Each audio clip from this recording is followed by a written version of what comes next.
Feel better, Kingsley? So Kingsley is molting heavily. He's losing a lot of feathers all at once. He's very itchy.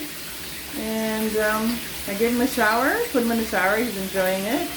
And when your bird is molten, they're very itchy. And bathing will help. It will help the feathers, help their skin, make them feel a lot better. And keep their feathers clean and shiny.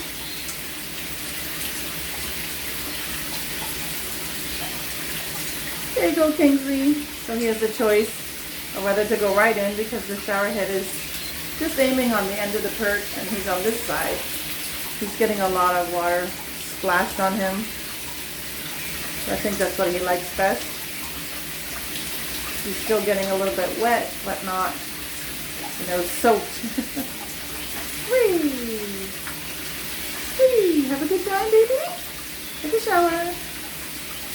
Yeah, so when your bird is molten, it's best to make sure to offer them a bath daily, either in a shower or a bowl or how they like to bathe. It will help them a lot during their molten season.